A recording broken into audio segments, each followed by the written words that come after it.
to think of our sons as people and to meet them where they are and to do your best. And we will fall and we will stumble, and that's okay.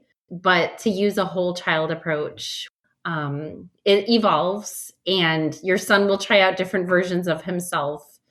And to be his safe space and have that connection, you have your child within your home a few more precious moments. Make sure you're focused on your relationship as well.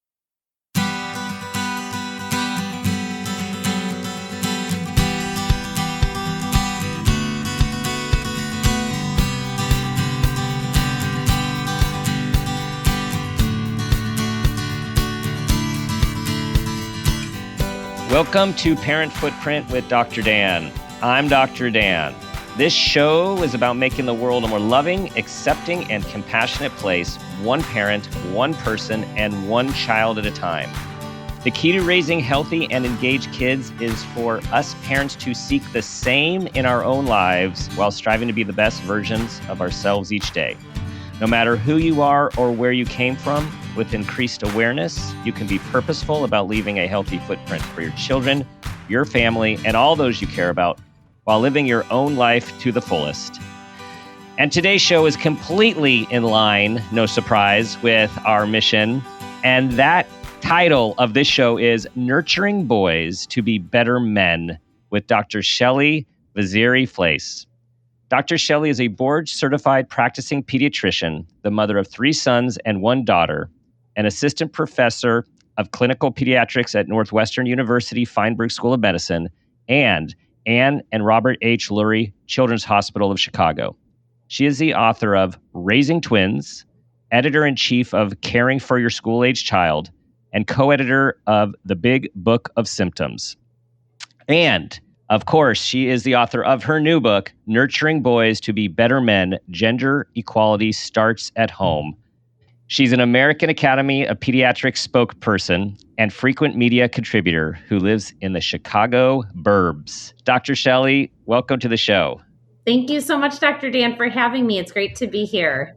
This is such an important topic, and this is such an important book. And as I was sharing before we started, what so impressed me with this book, your book, is the way you bring your personhood, your parenthood, your humanness to the work, the subject, and really it's just so accessible because you are speaking as an expert with so many years of working with children, teens, and families, but also your own experience as a parent as well.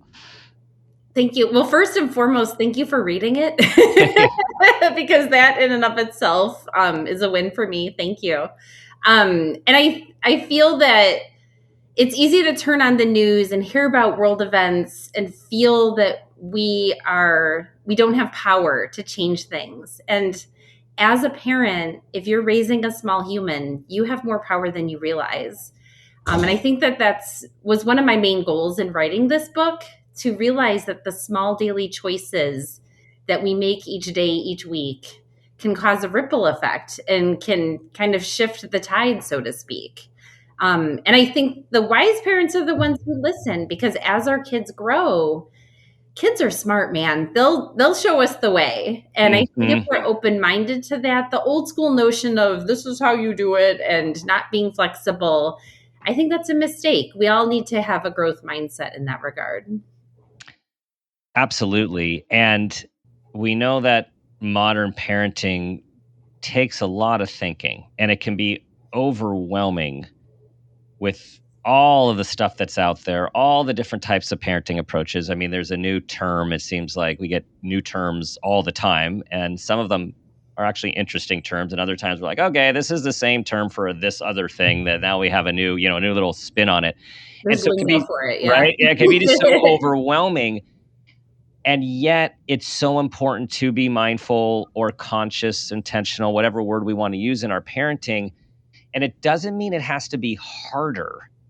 It's just how we go about thinking about raising our kids. And this topic is I mean, it's critical to the future of everyone, how boys become men and the kind of men they become in our patriarchal system, which is slowly changing over time. But these beliefs are so embedded Right. across our cultures, and we're just like trying to chip away, chip away, chip away.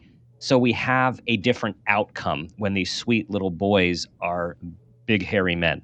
Absolutely. Well, and it's interesting, as you mentioned, the different terminology for different styles of parenting and different techniques. I feel like there's a bit of a disconnect because you log onto social media and you see so-called influencers describing this technique and that mindset. And then as a primary care pediatrician working with the families in my practice, especially since COVID, families are stressed, pressed for time. They're just trying to get through each day. And whether it's work, school, getting dinner on the table at night, I feel that the parents that I come into contact with, there's been a bit of a disconnect between the pie in the sky influencer, what you see on social media, but then the boots on the ground. We're in the thick of it, picking up kids from daycare, trying to figure out meal planning for the week, what have you. One of the goals of writing this book was that it's not pie in the sky. You can have some actionable steps in your mind and things at the forefront to kind of make your greater goals happen. And especially as parents, we can have our goals, but then especially as our kids get older, they go to school, they're in the community, they're doing sports, religious education, and they start to get messaging from the rest of the world. And so despite our best efforts, then we've got to counteract that. So I think the actionable steps was huge for me, just because and I have 4 kids born within 4 years. And so like you take a subject like helping babies sleep through the night. I could not there's all different sorts of thoughts on that. And as I share with the patients I take care of in my practice, like I couldn't have 4 bodies in my bed with me. That would be insane. So there were certain reality-based things that I had to approach given my family structure. And everyone's structure and situation is different, and I try to respect that. We had 3 and 4 years. The extra twin didn't come, and that was a lot. I can't even imagine.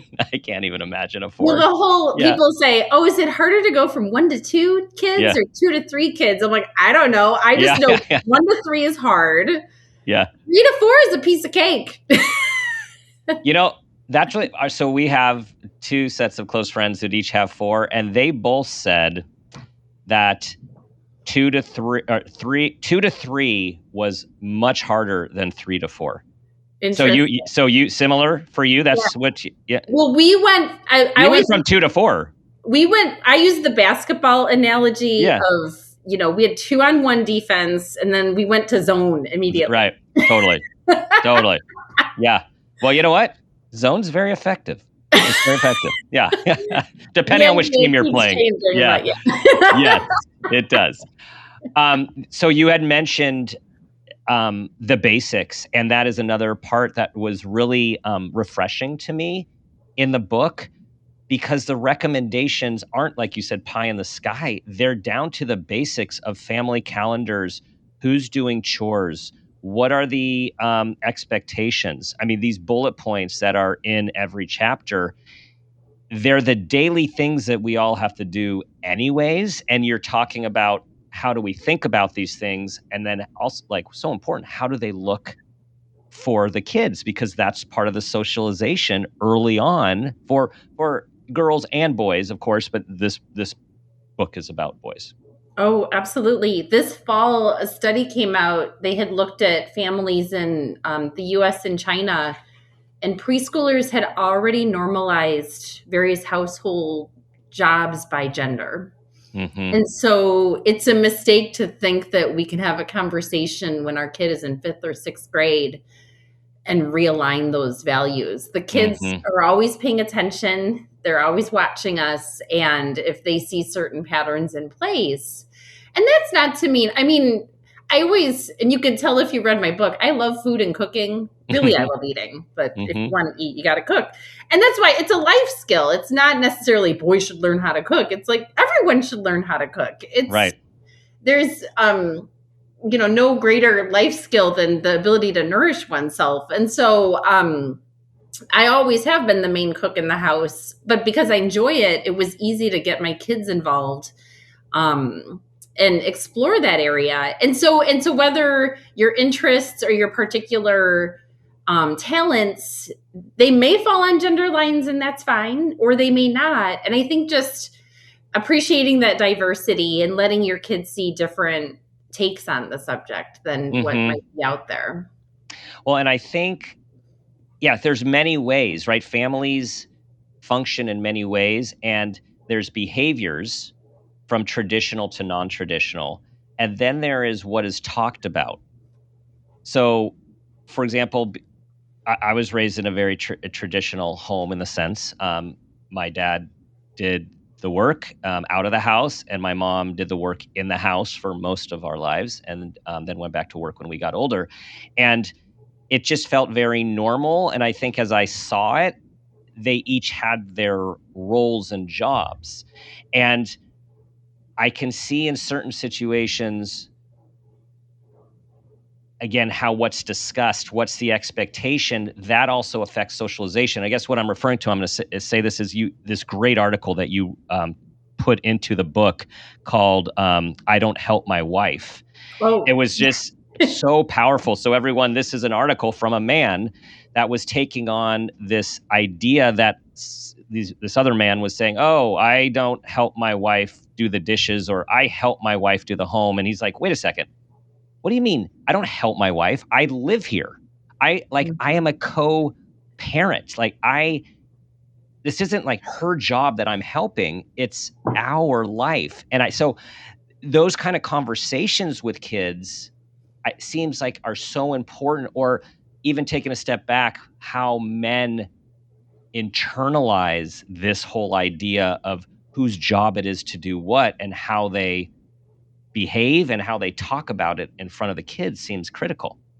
And it's one of those opportunities where you're not just being a good partner, you're being a good human. Yes. I'm thinking about my 3 older sons are now at 3 different colleges, and then my baby is not a baby. She's a high school senior graduating in May. Oh, you're close. And so my sons all have roommates in off-campus apartments, and I'm always so pleasantly surprised when I visit. One of the roommates will be cooking. One of my son's roommates was meal prep. I was doing the traditional college parent take your kid and their friends out for a meal. Someone's paying, someone other than me I'm a broke college kid. Someone's funding my meal. And he was like, oh, I'm doing my meal prep for the week. I really have some chicken I need to get through. And I thought, the future is bright. This was my son's roommate, so I'm not even going to take credit for him. But I see the great relationship these young men have with each other roommate-wise. And lo and behold, being a good human means being a good roommate, means being a great team player when you eventually, if you choose to start a family. And lo and behold, it helps dismantle the patriarchy. So it's win-win-win on many fronts. Yes. And I think it's one of those situations where if we can raise humans who do these things, boy or girl, right, you are one by one making the world a better place. Yes. Oh, look how you brought that in there. That is awesome. So poetic. So I think, in terms of ripping off the Band-Aid, and we're turning the Titanic slowly, is the whole notion of us acknowledging that patriarchy is not good for anyone. It's been around for a really, really long time, and there are tremendous costs to boys and men who are trained to be a certain way in the patriarchy, and of course the impact the negative impact that has on women, being in a culture of patriarchy, and with men who have very strong masculine qualities, which we'll talk about in a little bit, toxic masculinity. For us to put out the idea, just because it's been around forever, it doesn't mean it's good. Well, and there's a well-described loneliness epidemic that's happening in our older generations, but sadly, if you look at suicide rates, it's actually middle-aged men who are suffering the most. Mm. And the statistics on suicide rates are pretty sobering. And I would argue, obviously, I'm going to stick to my wheelhouse. I'm a pediatrician who takes care of newborns through college age. But if we can give kids tools at younger ages to better express themselves and have ways to cope if they are rejected or don't get what they want, Mm-hmm. And how to connect with others. Like, you think about the typical grown woman and they have friend groups and book clubs, and society accepts female connection readily.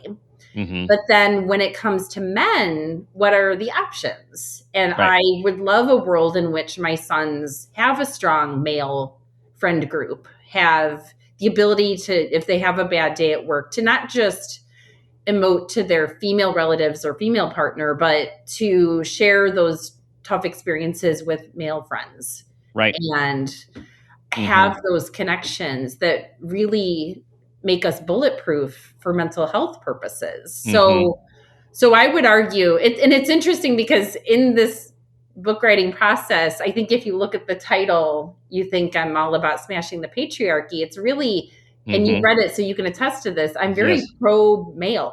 Yes. Yes. Because I'm looking at this as a mom of 3 sons and hoping for a better situation for them. And I do think Gen Z's pretty amazing. Right. No, there is an evolution. There is an evolution. Some things that come up, and I'll discuss it with all of my kids, boy and girl, and it's not even a thing for them. Whereas I'm Gen X, I'll out myself, and so there's things that my generation is like, and they're like, yeah, that's, no one cares. No, yeah. Yeah, we share that in that generation, and that's our same experience with our kids too, and it's actually wonderful. Like, it's wonderful. It's like to me, it shows, it is hopeful that there is a change. You were talking about being male positive, and yes, so I want to speak to that too. You are, and you're just talking factually about this is the society we're being raised in and raising our kids in, and this is what we need to be aware of. And I think back to Bell Hooks and some of her amazing work, a now deceased African-American feminist scholar, activist. I mean, just a brilliant woman. Yes. And my son, who's almost 22, I think it was last year, he read The Will to Change, and he said, "Dad, you should read this." And it was, so this is early 2000s, and this is when she wrote about in this book the idea that, hey, everyone, if we want to take on the patriarchy, we women have to help men. We have to help raise these men, support these men, understand how these men come to be the people that we have been fighting against in the movement, because we're all in this, right? Like we're raising them, and it's a very brave, courageous at the time, and now it's obviously has some legs as from what you're talking about. I love that your son recommended that book to you. That's huge. That yes, you should pat yourself on the back. Yeah. For that. Yeah, we'll give my wife credit too. She might have been the one to recommend it to him. Well, I didn't think I'd ever quote Beyonce in a book, but I did. You did. She was interviewed, and we talk about like what we want men to be. And too often there's this, men are this, men are that, kind of a whiny, complainy attitude. But then for those of us raising sons, well, then what does that mean our job is? Mm-hmm. Like, are we just going to feed into that? Are we just, no, we're going to raise our young boys to be the men we want to see. Yes. So I didn't realize Beyonce was going to appear, but there. Yeah. Hey, you say something smart, I'm going to quote you. She's a powerhouse as well. I mentioned toxic masculinity, so let's go there now, just because it Yeah. seems very relevant. You talk about the difference between toxic masculinity and also aspirational masculinity, which I thought was a really cool phrase. Where so toxic masculinity, for everyone, generally thought of as being very stoic, not showing emotions, dominant and aggressive, and at oftentimes violent. Where a lot of our boys are raised to be that, to survive. And this is across socioeconomic strata, but of course, where basic needs are less met, there is going to be even more of that survival mechanism built in, needed as part of that subculture. And again, I want to acknowledge that and honor the realities of that. And then aspirational masculinity, which focuses on empathy, vulnerability, and emotional honesty. Like, those are very different things if we are being mindful parents to be thinking about what behaviors of ours will produce A, toxic masculinity, and what behaviors of ours will produce B, And it aspirational starts masculinity. and it starts sooner than we think. I think in a nutshell, instead of telling boys what they shouldn't do, tell them what they can do. But as early as second, third grade, we're already putting boys in a box. If they are upset about something, if they're crying, as a parent, we're gonna screw up, and we might be like, "Don't cry." Mm-hmm. Why shouldn't our young son express themselves if Yeah. they've had a bad day or be Yeah. able to vent? Yeah. Um, and I guess to that end, I also want to point out we will screw up. And when we do, to acknowledge that. And it's okay to share with your kid, Yeah. yesterday when this came up, I said this and I've been thinking about it. And perhaps I could have approached that differently. I think for kids to witness us, notice catching ourselves and trying to do better is a Mm-hmm. valuable thing. Mm-hmm. But all too often it starts as early as third grade where we're putting our boys into a box. Like, you're supposed to Mm-hmm. be like this. And I would argue, you read my book. So even in pregnancy, these gender reveal parties, Yes. you're raising a human. And I think once we start planning for a boy or a girl, it just, Yeah, it's so interesting. It's like such a part of, well, it's always been a part of the culture. Is it a boy or a girl? But now it's like a wedding or a bar bat mitzvah, it seems like, for the modern gender reveal party. It and gets it pretty starts big. wildfires. So it's Yes. bad. Yeah. Yeah. but Yeah. but I prefer a whole child approach. And Yes. so whether you're a boy or a girl, knowing that your characteristics aren't gendered, and there's going to be boys and girls who are in touch with their creative, artistic sides, Right. who are into music and have a natural knack for these things. And then there's going to be plenty of boys and girls who are athletic. And there's going to be boys and girls who are all of these things all at the same time. Yes. Yes. And just to appreciate that and meet the kid where they are. Like, pediatricians love that expression, because I think so many of the world's problems would be solved if we could just see our kids, listen to them, and support them. Mm-hmm. It sounds so simple, but it's really not. But even as soon as, I'll hear about, preschool kids are always experimenting, and you look at the dress up corner of any classroom and there's Right. firefighter outfits and princess dresses, and both genders are going to try all of the above. And then a parent might be worried about it. Why? Yes. No, they're Right. they're learning about how the universe works. Yes. And I would argue, if as a parent you're really like, getting a strong reaction out of it, that's going to speak volumes. I think Mm-hmm. playing it Mm-hmm. cool is a much better approach. Absolutely. For a variety of situations. Yes, for a variety of situations. And when you talk about something you just said, just made me think about the expectation. Oh, meeting the children, meeting them where they are. And then we have societal expectations, and we have standard testing, and we have grades and metrics, and when you're supposed to do this, when you're supposed to do that. The pandemic did a lot of awful things, and we're still, kids, teenagers, young adults are still trying to many are trying to recover from the isolation and the environmentally forced developmental delays and experiences that happened. However, for example, in our center where we support a lot of neurodivergent children, teens, and families, it was a breath of fresh air. The timelines went away. The expectations went away. You could actually do what your child needed, do alternative schooling. The timelines for going to college, to matriculating to this and that, it all got blown up. And all of a sudden, for many families, it was like, I can breathe. I can actually do what my child needs instead of what I'm told I'm supposed to be doing societally. Absolutely. And having kids, now that I know how old your kids are, and as I shared, I've got a high school senior and 3 in college. And it's interesting because I'm 49 years old, and so many people in my age group are on 3rd, 4th careers, or just, pivoting as needed.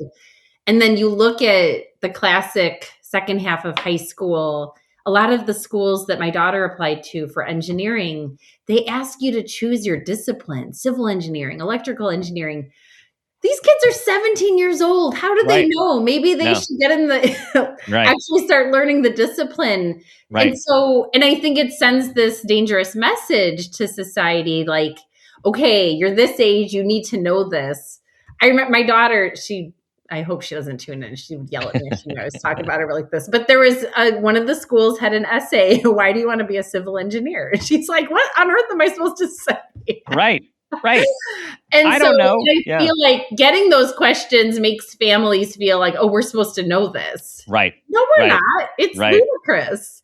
And I agree. COVID's been such a breath of fresh air. But I will say this about COVID. I feel like there's a lot of grownups for whom COVID was a blip on the larger radar. And we're forgetting that it was such a huge part of our kids' existence. Right. And for my patients who are in 1st grade right now, it was half their life. Right. And I have a number of kiddos for whom the kindergarten or 1st grade teacher is saying they don't know how to sit still and listen. Yes. And our educators are amazing, but I feel like some of us need reminders that these kids just figured out how to sit in a circle with peers. Similarly with our high schoolers, like life hasn't, I always like to say normal is a setting on a dryer. There is no such thing as normal. Yeah. I like that. Normal is a setting on a dryer. Yes. And in the world of pediatrics, we really frown upon saying normal. And I actually have to catch myself a lot. Right. We try to say typical. So like for even motor skills development, what have you, there's a typical range of development. There's not normal and abnormal. But to that end, I think that we do a better job as parents if we can respect the unique time frame that our children have lived through and realize that, because I think sometimes there's this tendency, oh, when I was your age, blah, blah, blah. We didn't live through a pandemic. No. Even the ubiquitousness of screens pre-pandemic, I really feel for our kids growing up in a world where screens are everywhere. Because I'm 49. I sure didn't. No.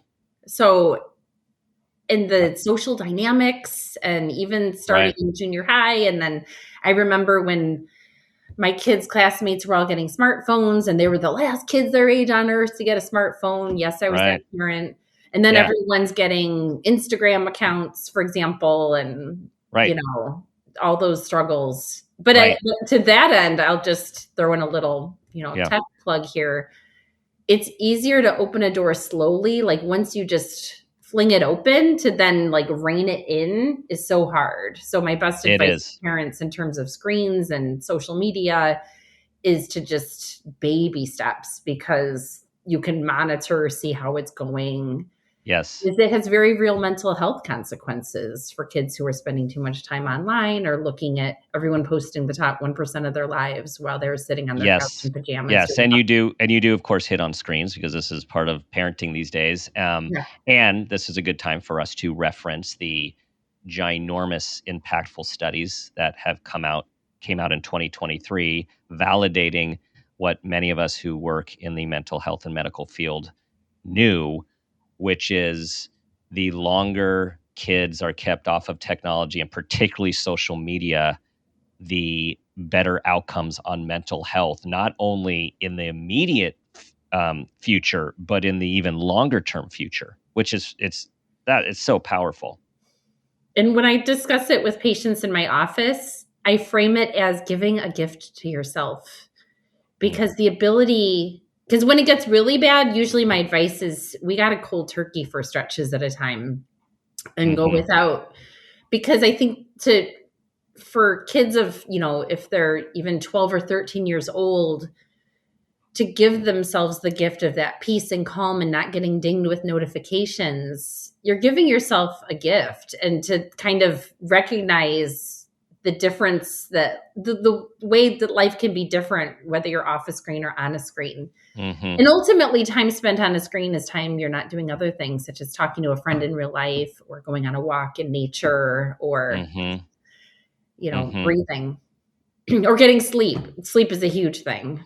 No one's sleeping enough, and screens are a big reason. No, right. All right. This is not where I was going to go, but I'm just going to reference this because I just did a podcast earlier this week, and the organization that our guest works for, Baby Center, they had a study that they did about tech use, and they were talking about millennials. And it was actually an affirming article on millennials, but I was sort of aghast by this. This statistic was the modern millennial, I believe it was mother, it might have been parent. It was mother and or parent spends 8 hours a day on technology. And they said, what's the generation before? It's not Gen X, right? Is it whatever the generation before? Is it Gen us? X, Is that us? Okay, they were saying that. So Gen X, they were saying that we spend 7 hours a day. I'm like, really? What's being counted? Because that just seems like a lot of time on technology, or maybe it is that we just don't realize how much it is a part of our lives for everything from shopping to communicating to recreation. Like it's a lot. Right. Yeah. Well, and how many times do we hop on our phones to order a grocery item, but then you get sidetracked and you're checking things that you really didn't need to. Right. And to that end, I had read a statistic that was pretty sobering, that millennial moms feel more pressured than ever to do it all. Work, be amazing parents, have, a picture perfect home with fabulous decor. And that's, whether you're a child growing up, seeing other people's social media, or you're actually the parent, this pressure to be perfect in every realm, it's just impossible. It's just not a possible standard. And in my practice, I have a lot of families who are growing their families. And when they have a second child, there's always that, how will we ever love our second child as much as we love our first? And as we know, love is not divided, it's multiplied. And I tell them, first of all, the greater gift here you're giving, if you have the ability to give your child a sibling, that sibling relationship outlives parent-child, romantic, friendship. They're going to have each other forever, which is a beautiful thing. But as a parent, lower your standards. And if everybody makes it to bedtime fed and alive, you had a good day. Just lower your standards. Dr. Shelly, you're a breath of fresh air. A breath of fresh air for everyone listening. Yes. Yeah. Okay, I want to go back to our topic at hand here, and something you said earlier. So we were talking about sort of expectations and what kids see and how it starts early, and how it's just this patriarchy way of raising boys and girls is just so it's woven into the fabric. So here's a personal story that I thought about, which is I have a younger brother, and it was very common growing up in the early years for us to have breakfast together. And my dad would have breakfast with us, and my mom would be making breakfast and serving breakfast, and we'd all be in the kitchen together. And my dad would always get up from his seat and get ready for work, and we were still there, and he would walk out the door, but before, he'd kiss each of us on our heads and say goodbye. And at some point, and I think I was towards the end of elementary school, end of, because you said third grade. This is what reminded me. Yeah. And I noticed he stopped kissing me, and he would kiss my brother. Oh. And I just went, I noticed, and I'm glad, I guess, apparently I said to my mom one day, how come dad doesn't kiss me anymore? And Wow. to her credit, she said, yeah, this is what Danny said. And he said, oh, I just assumed because of the age he is now that he wouldn't want that. Right. Wow. And so that is just a perfect example of how fathers are thinking about their sons, because as I see it, separated from it, that's logical. I get where he's coming from. But then after he got that information, he started kissing me. I didn't know any of this happened till later. All of a sudden, he started kissing me on my head like he used to before he left. Right. Yeah. That's wow. That's Mm-hmm. powerful. And it's a Yeah. testament to how for your father, it wasn't even a conscious decision. It was Right. just kind of messaging that he had internalized that, oh, I guess I'm not supposed to do this anymore. Right. That's right. Wow. Right. And going back, because it's all about the footprint, he had a father that I imagine probably rarely ever kissed him ever. So in his, like, he was being progressive by kissing us, right? Like it's just, there's always these layers to this. Regardless of where we come from, let's talk about those very simple, basic things that parents can do to start this process early of raising these boys that can communicate, that can have empathy, that can show vulnerability. So I call that early intervention. I'm wearing my pediatrician hat. Mm-hmm. All kiddos birth to 3, if there's any sort of delays like speech or motor skills, in Illinois, we call it CFC, Child and Family Connections, but it's basically state-funded assessments and help because we've noticed. So as an example, I actually had speech therapy myself when I was in 3rd, 4th grade. And then one of my boys had it as a toddler and didn't need it later, because if you act early, that means you've intervened early and you've done better. So I think that setting the stage early really makes a difference. So for toddlers specifically, they watch your every move. If you hand a toddler a smartphone, they know what to do. Mm-hmm. It's a little scary.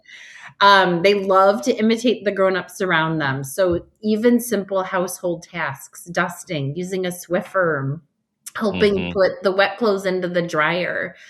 All toddlers want to do is be a part of the adult's world. And I strongly recommend that families capitalize on that interest. And it's interesting because I've seen some videos of kids helping with household chores, and then their voices saying, let them be kids. And there's a balance there, right? I'm not talking about child slave labor. Right. But I mean, speaking personally, having 4 kids meant a lot of groceries. And by golly, whoever went and bought the food, we need help bringing it in. You're the people who are going to eat it all. So yes, we're all going to throw on shoes and go out to the car and help unload.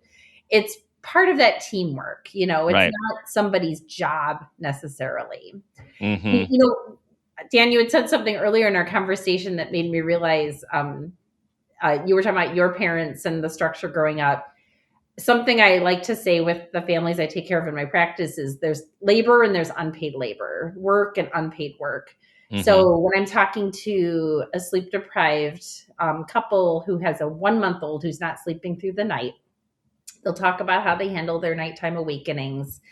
And often I'll hear, okay, well, he has to work in the morning, so I'm the one who gets up at night. And I'm that person who interrupts and says, you are working as well. It's just unpaid labor. So I think kind of reframing work is work, whether you're getting paid from a third party for it or not. Yes. But I'm kind of getting off track of your question. But yeah, my feeling is to capitalize on young children's interest and motivations. And the problem is it does take longer. It will take longer if you engage your child in a task, whether it's helping this is a Right. podcast. So for the listeners out there, I'm using air quotes right now. Yes. When your Yes. child helps you cook dinner, it will take twice as long. But I would regard that time as an investment in their future because, and first of all, like it's time together and you're connecting and you're doing something meaningful together. And side Yes. note that connection is such a big part of this and the conversations you have while you're doing other things. Yes. Especially by the time our sons hit junior high, high school, if you're like, how was school? If you ask like dead end, yes, no questions, you're not going to get a robust conversation. I find that the best conversations happen while you're doing other things like driving in the car or preparing a meal together. Or one of my sons to this day wants to play catch with me in the yard, which I love. And he's my quietest of my sons, you could say, but he's not quiet if you're playing catch. That's when I find everything out. Yeah. So connecting too.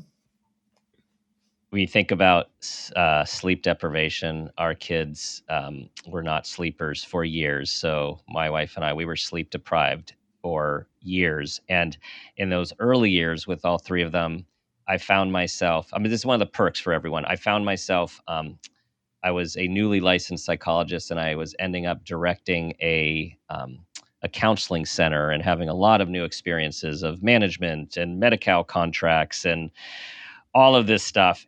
So there was a lot coming at me. And one of the perks of sleep deprivation, I remember coming home and saying, you know, it's really weird, telling my wife, all the things that used to stress me out, they're not stressing me out as much. I'm like too tired to be stressed. I'm just kind of rolling. I'm just rolling with it. It was like this little like, I'm just using my energy elsewhere. And there was something to be said by not getting so tweaked by all the little things that were coming at me. So, but to your point, everyone's working.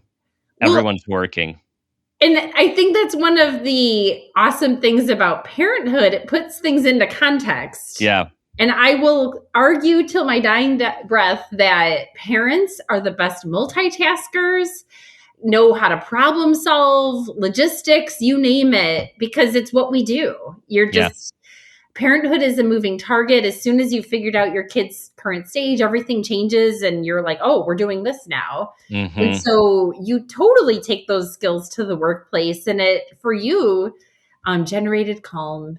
Yes. Amidst the chaos. Yes. So as we're talking about this really important topic, and part of the title is gender equality.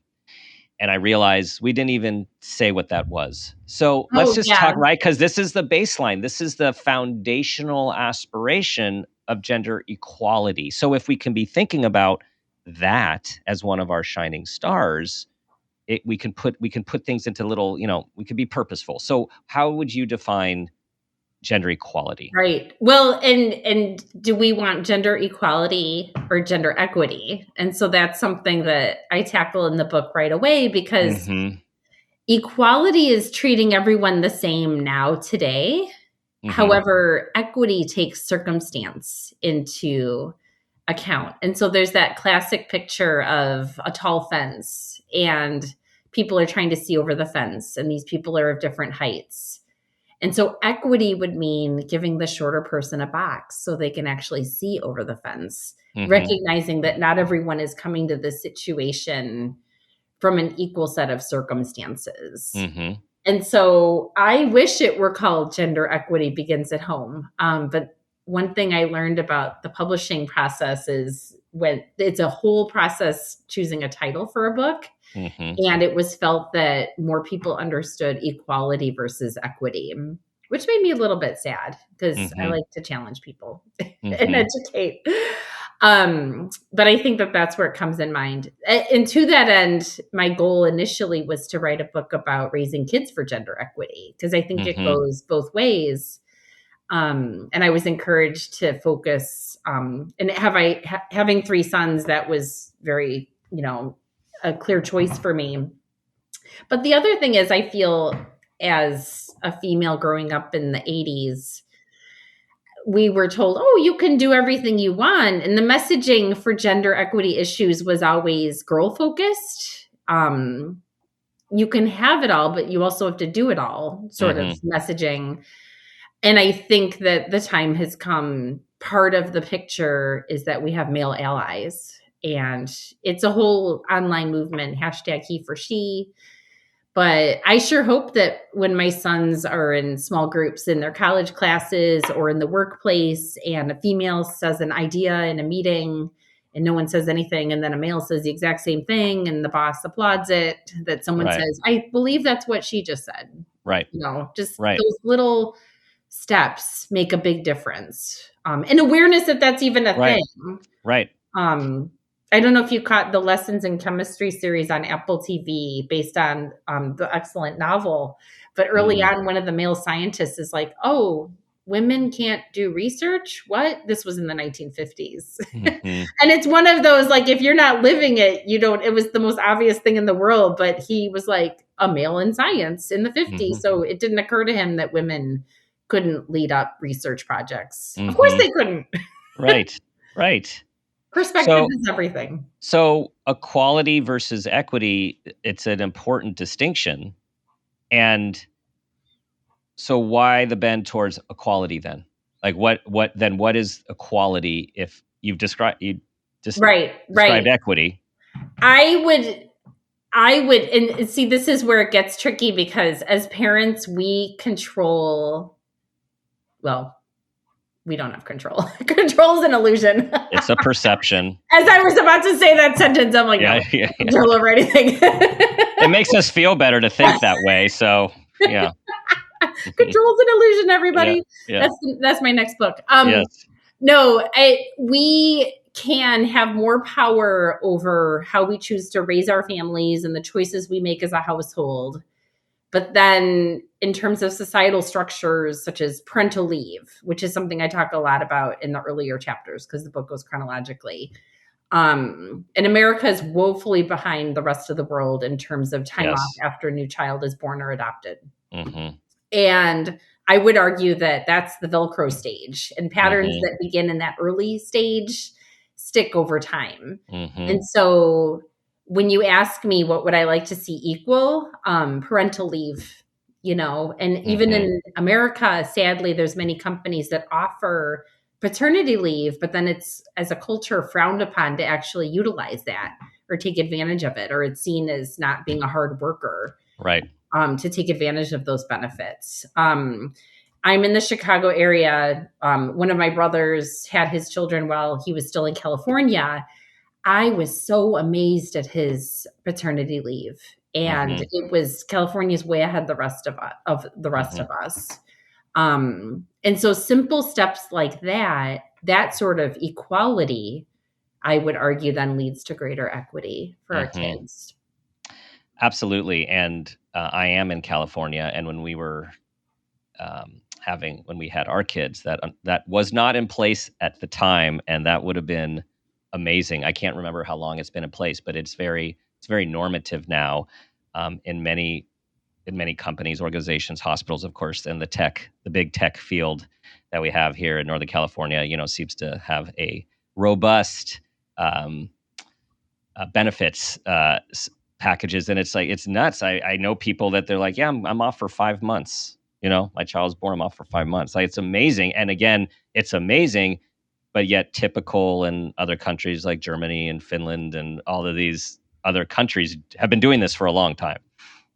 I'm thinking of a family I care for. They have 2 young girls. When the oldest was born, the father's company, he had a day off, went back to work, pretty much felt like he missed her childhood. Part of why he's in the position he had now was the benefits package, including parental leave. And so now their second child is an infant, and he's the primary parent at home. He's taking 6 full months off.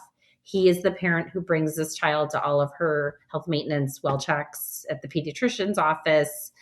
What a powerful message for these young girls to have their father in charge of their health. And he happens to be a professional chef, so I think he's the primary cook at home as well.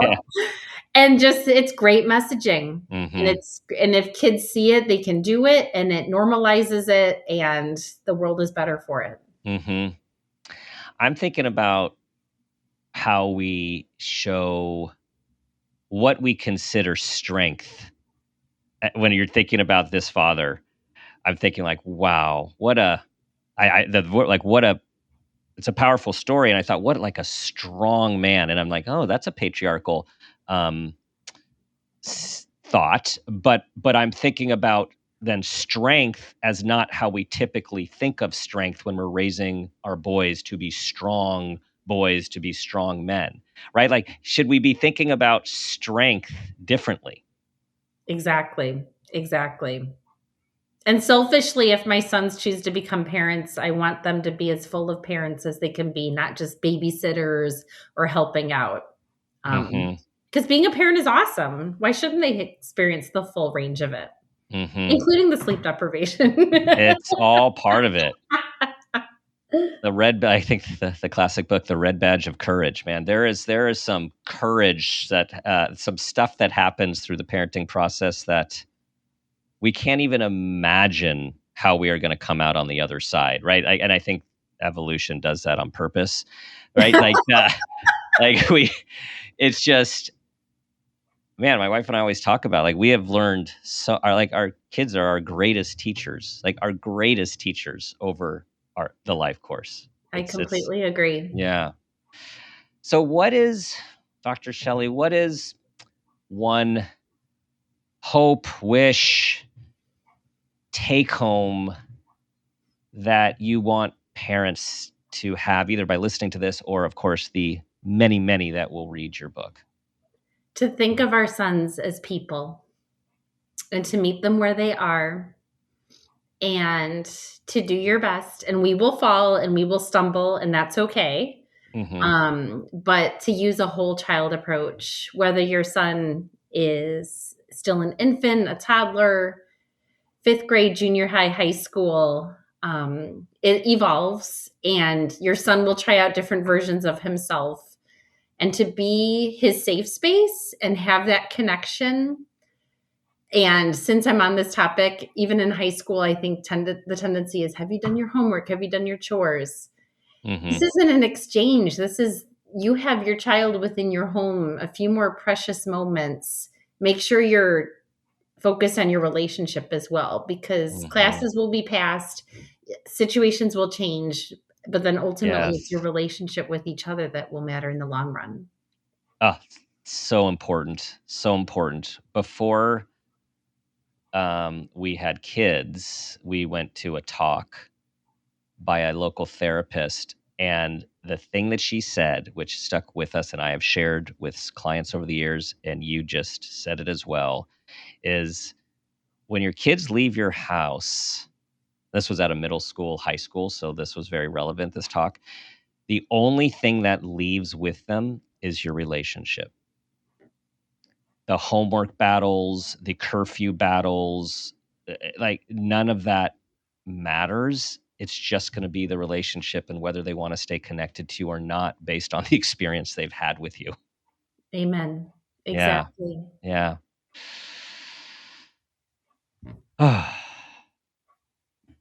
So everyone, we have so many things that we have to do and so many societal expectations and so much programming that we have and still have and is more intense with media these days. Try to discern what's important from the BS. And the BS stuff still matters. Like if you don't do your homework, right? Yes, there's consequences. And if if your grades aren't that great and your child wants to go to college, well, that will change maybe the path, right? But there's lots of paths. So it's not that we just let all that stuff fall away, but just try to discern the big picture, like what Dr. Shelley's talking about with the relationship versus all of the stuff that we have to do. Absolutely. Okay, Dr. Shelley, it is time for the final question, the parent footprint moment question. Here it is.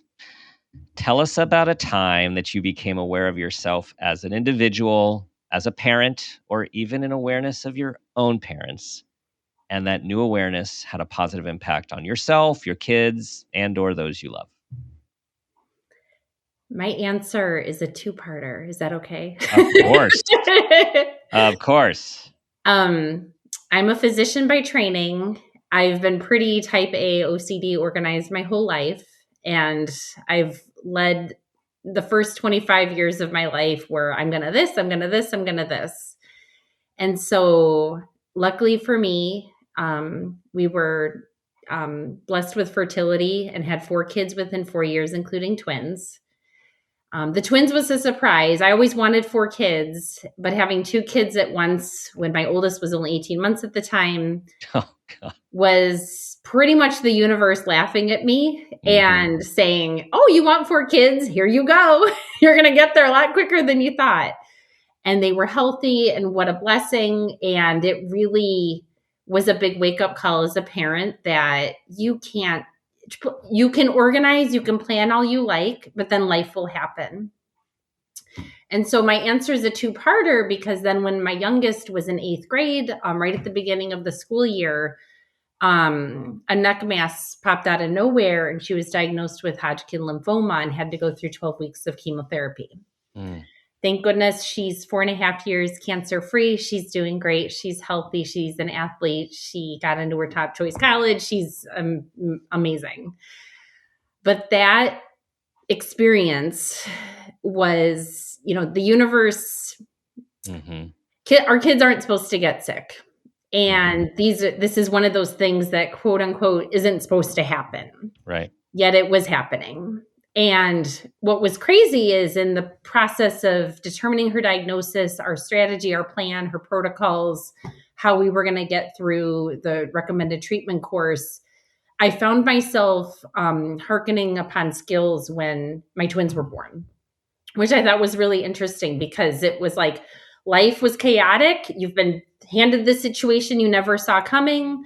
What are you going to do? And so you talked about being sleep deprived at work and how certain things that used to bother you didn't bother you anymore. I think it really helped me as a parent prioritize and put things in perspective. And as a pediatrician, I would have liked to have thought that I was, empathetic in the past, but there's nothing like living through something like this to really create empathy for what your families are going through. And so it changed me as a person and as a parent. And I'm embarrassed to say, when my oldest graduated 8th grade, there was like perfect attendance awards, and he had perfect attendance for multiple years. And the people around us at the graduation ceremony looked at me like, what? And I was like, he was sick on weekends. I don't know what to say. But I was very much like, we're never going to miss school. Right. And then my daughter ended up missing most of 8th grade because of cancer and COVID. Right. And she's okay. Yes. And we kept our priorities in line. And so just that flexibility, and to know that things aren't necessarily like on social media, on the internet, it's like, this is how it's supposed to be. There's no such thing. Normal is a setting on a dryer. We will figure it out. Setting on a dryer, yes. And connecting with each other, calling upon your support as a parent, knowing when you need help, that all matters. So that's my 2-part answer to your question about what changed me as a parent. Well, I'm very happy to hear that she is so healthy and thriving. And thank you for sharing that. You very appropriately alluded to having gotten through cancer in the book at the beginning, right? So you didn't elaborate. So thank you for elaborating. And it's such a message of, so what I thought of as I hear you is identifying with many of those traits of the first 25 years and beyond. We get to a place in life at times when we are metaphorically or physically brought to our knees with life circumstances. And we have like no other option, it seems, than just to completely surrender, as opposed to try to control or have that illusion of control, which we were talking about earlier. And it's a huge perspective change for you to go through what you did and to get to that place of just, I have to let all these other things fall away. I can't do all this the same way that I used to. And to question even the way that you used to, right? Having gone through this. And a challenging part is hearing what the rest of the world, I think the weirdest thing is to have a child going through chemo, going bald, losing eyelashes, everything. and then the world is still rotating and you hear people worrying about their routine situations. That was hard for me. Yeah. Right. Because it was pretty much like none of that matters. Right. It just, when your world stops. So Right. it really puts everything in stark alignment. And I hope, and I'll never be grateful for cancer, but the silver lining is that any little milestone, anything, we're grateful. Right. Because if you have your health, you're doing okay. Yeah. And so if your student is struggling or they need a gap year, that's okay. Yes. Yes. That stinker only applied to 3 schools. And in this day and age of the Common App, no one does Right. that. Right. And I thought, well, I'm looking at a gap year. And Right. me 20 years ago would be like, oh my gosh, that'd be terrible. But now I'm like, we'll figure it out. We always do. We will figure it out. Yeah. So refreshing. That's wisdom, Dr. Shelly. That's lived wisdom right there. Thank you, Dr. Dan. Yeah. Well, thank you for your work and just for bringing you into the work. I know that I'm sure your patients adore you, and I can see why you are so. I mean, not only an expert in your field, but you are so human, relatable, and just you make everything. There's a lot of really tough stuff that happens in raising kids and health and medicine, and you really find a way to keep it real, and it just is, right. It's part of being human. Well, I really hope I can come back because I love your work and everything that your show stands for. So I appreciate Thank you. your time. You can come back anytime, and all you need to do is just tell us that you have something you'd like to talk about. And it doesn't even matter what it is. Yeah, I was really off topic today. Sorry. Yeah. No, anything. Anything we want to talk about. Yeah. It's right here, everyone. We're on video. One day, I hope that you guys see us on video. I'm holding it here. It's beautiful. And here's the other thing. It is not huge, you guys. This is not like what you think about of the old school pediatric, like cookbooks, right? This is such a manageable. I mean, this book is, I don't know, is this half an inch? 3? It's so user friendly and accessible. Nurturing boys to be better men. Gender equality starts at home. And remember, if you've listened to the show, we're also really talking about equity. Dr. Shelly, so tell everyone where they can get this and all of your books and work. Oh, thank you. Probably anywhere quality books are sold. Yes.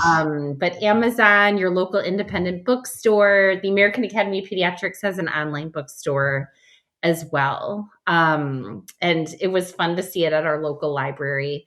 I connected with readers who have junior high age kids, and it's chronologic. And so they jump straight to the junior high chapter, found some actionable steps that they started incorporating. I think there's a picture of my kids preparing taco night.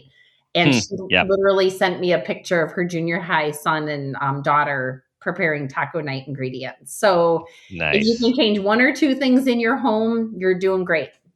Yes.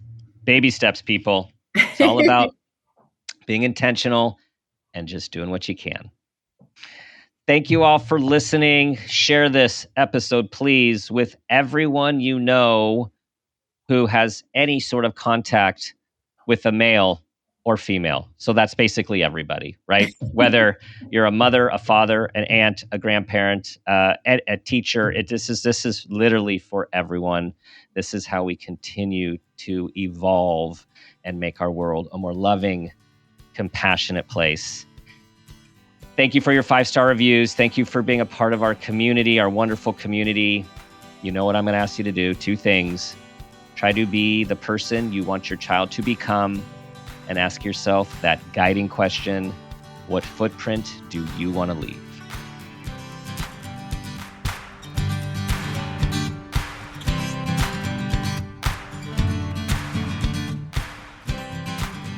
This has been a Peters and Rossi production.